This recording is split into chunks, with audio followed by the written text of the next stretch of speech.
अब आते हैं आज एक बड़ी खबर पर। पिछले कुछ दिनों से यूजीसी के जिस नियम में असमानता को लेकर विवाद हो रहा है, उस पर सुप्रीम कोर्ट ने अब स्टे लगा दिया है। इसके बाद देश भर में हो रहे विरोध प्रदर्शन पर अब ब्रेक लगता हुआ दिखाई दे रहा है। लिहाजा अब सवाल यह है कि आगे क्या होगा, तो इसका जवाब आप इस रिपोर्ट में विस्तार से समझिए। आज माननीय सुप्रीम कोर्ट ने यूजीसी रेगुलेशंस पे, जो मौजूदा यूजीसी रेगुलेशंस हैं, उस पे पूर्णतः रोक लगा दी है और अपनी पावर्स अंडर आर्टिकल 142 का उपयोग करते हुए जो यूजीसी रेगुलेशंस 2012 थे उसको प्रभावी किया। यूजीसी के जिस नए इक्विटी नियम को लेकर देश भर में घमासान मचा हुआ था, सुप्रीम कोर्ट ने अपने इस फैसले से उसका समाधान निकाल दिया है। गुरुवार को सुप्रीम कोर्ट ने नए नियमों के अमल पर रोक लगाते हुए साफ कर दिया है कि छात्रों के भविष्य पर किसी भी तरह का प्रयोग बर्दाश्त नहीं किया जाएगा। यूजीसी के नए इक्विटी रूल को लेकर कुछ दिनों से पूरे देश में घमासान मचा हुआ था। इसके खिलाफ सुप्रीम कोर्ट में याचिका भी दायर की गई थी। इसमें नए नियम के एक प्रावधान सेक्शन 3C को असंवैधानिक करार देने की मांग की गई थी। अब कोर्ट ने भी नए नियम पर स्टे लगाते हुए कहा है कि इसके प्रावधान स्पष्ट नहीं है और इनका गलत इस्तेमाल हो सकता है। कोर्ट ने 2012 के पुराने नियम को ही प्रभावी करने का निर्देश दिया है। सुप्रीम कोर्ट के इस फैसले से लाखों छात्रों और शिक्षण संस्थानों को बड़ी राहत मिली है। अदालत का ये कदम न सिर्फ संवैधानिक संतुलन बनाए रखने की दिशा में अहम है, बल्कि ये भी सुनिश्चित करता है कि बिना व्यापक सहमति और स्पष्टता के शिक्षा व्यवस्था में कोई भी बदलाव लागू न हो। इतना ही नहीं, सुप्रीम कोर्ट ने इस मामले को लेकर बेहद ही गंभीर टिप्पणी भी की है। कोर्ट ने पूछा कि जब भेदभाव की परिभाषा पहले से सभी तरह के भेदभाव को कवर करती है, तो जाति आधारित भेदभाव को अलग से परिभाषित करने की जरूरत क्यों पड़ी। कोर्ट ने ये भी सवाल उठाया कि रेगुलेशंस में रैगिंग को क्यों शामिल नहीं किया गया, जबकि ये कैंपस में एक बड़ी समस्या है। सीजेआई ने कहा, अनुसूचित जातियों में भी कई लोग अब आर्थिक रूप से समृद्ध हो चुके हैं। हमने अब तक जो जाति विहीन समाज की दिशा में प्रगति की है, क्या हम फिर से पीछे जा रहे हैं? सीजेआई ने अलग अलग जातियों के लिए अलग हॉस्टल बनाने के प्रस्ताव पर कड़ी आपत्ति जताई। उन्होंने कहा, भगवान के लिए ऐसा मत कीजिए, हम सब साथ रहते थे, आज इंटरकास्ट मैरिज भी होती है। भारत की एकता शैक्षणिक संस्थानों में भी दिखनी चाहिए। कोर्ट ने ये टिप्पणी एडवोकेट मृत्युंजय तिवारी, एडवोकेट विनीत जिंदल और राहुल दीवान की याचिकाओं पर की है, जिनमें आरोप लगाया गया है कि नए नियम जनरल कैटेगरी के छात्रों के साथ भेदभाव करते हैं। हालांकि अब कोर्ट के इस फैसले का सब स्वागत कर रहे हैं। कहना नहीं है। देखिए, यूजीसी ने जो भी आदेश जारी किया था, उसको देश की सर्वोच्च अदालत ने उस पर रोक लगा दिया है।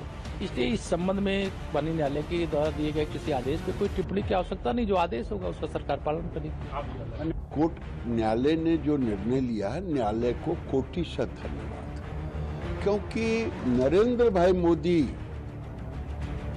भारत में कभी विभेद की राजनीति नहीं की है और देश के अंदर जब शेड्यूल कास्ट का प्रमोशन का आया था कोर्ट में, तो उसका भी समर्थन किया। देखिए, जिस दिन से यूजीसी लागू हुआ उसी दिन से मैं कह रहा था ना कि सुप्रीम कोर्ट का दरवाजा खुला है, आप जाओ, न्याय मिलेगा।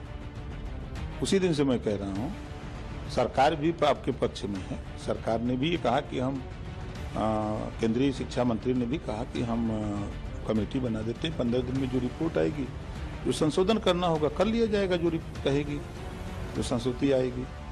और सुप्रीम कोर्ट ने तो मैं तो उसी दिन से कह रहा हूँ कि आप सुप्रीम कोर्ट जाओ, दरवाजा खुला, न्याय मिलेगा। आपको अगर इस तरह का अंदेशा है तो आज वो सुप्रीम कोर्ट गए, सुप्रीम कोर्ट ने उनकी बात को माना, अब स्टे दिया है, अब आगे सुनवाई होगी, अपना बहस करें। इस फैसले ने एक बार फिर से बता दिया है कि सुप्रीम कोर्ट देश की सबसे मजबूत संवैधानिक ढाल है, क्योंकि देश में जब यूजीसी के नए नियम से जनरल वर्ग में असंतोष था, तब कई सियासतदारों ने अपनी सियासत भी चमकाने की कोशिश की, लेकिन अंत में सुप्रीम कोर्ट ने इस फसाद को खत्म करने का काम किया है।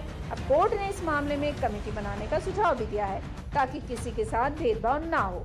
नहीं, कोर्ट ने अभी ये सजेशंस दिए हैं कि हम चाहेंगे कि जब ये मैटर आगे बढ़े और इसका और डिस्कशन हो तो कोई कमेटी बनाई जाए। वो उन्होंने सजेशन सॉलिसिटर जनरल साहब को दिया था।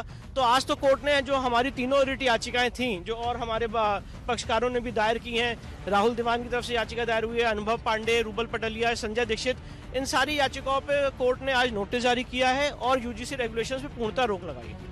दरअसल सुप्रीम कोर्ट ने कहा है कि एक एक्सपर्ट कमेटी बनाई जाए जो नई गाइडलाइंस की भाषा को स्पष्ट करें और इस मामले में दखल देना जरूरी है, क्योंकि नई गाइडलाइंस समाज को बांट सकती है। अब ये नई गाइडलाइंस क्या है वो समझिए। यूजीसी की गाइडलाइंस में कॉलेजों और यूनिवर्सिटी में एससी, एसटी और ओबीसी छात्रों के खिलाफ जातीय भेदभाव रोकने के लिए कई निर्देश दिए गए थे। नए नियमों के तहत कॉलेजों और यूनिवर्सिटी में विशेष समितियां, हेल्पलाइन और मॉनिटरिंग टीमें बनाने का निर्देश दिया गया। ये टीमें एससी, एसटी और ओबीसी छात्रों की शिकायतों को देखेगी। ये बदलाव उच्च शिक्षा संस्थानों में निष्पक्षता और जवाबदेही लाने के लिए किए गए। हालांकि सवर्ण जाति के छात्रों ने आरोप लगाया कि यूजीसी ने जाति आधारित भेदभाव की गैर समावेशी परिभाषा अपनाई है। इससे कॉलेजों में अराजकता पैदा होगी, उनके खिलाफ भेदभाव को बढ़ावा मिलेगा। लिहाजा अब सुप्रीम कोर्ट के इस फैसले के बाद ये सवाल उठने लगे हैं कि यूजीसी की नई गाइडलाइंस का क्या होगा। दरअसल अब इस गाइडलाइंस की दिशा 19 मार्च को होने वाली सुनवाई पर तय करेगी। 19 मार्च को सुप्रीम कोर्ट केंद्र और यूजीसी के साथ मिलकर एक कमेटी का गठन कर सकती है। इस नई कमेटी में शिक्षाविद, प्रोफेसर, समाजशास्त्री और समाज के दूसरे वर्गों के प्रतिनिधि शामिल हो सकते हैं। ये सभी सदस्य मिलकर यूजीसी की गाइडलाइंस की भाषा को स्पष्ट बनाएंगे ताकि इसका दुरुपयोग नहीं हो सके।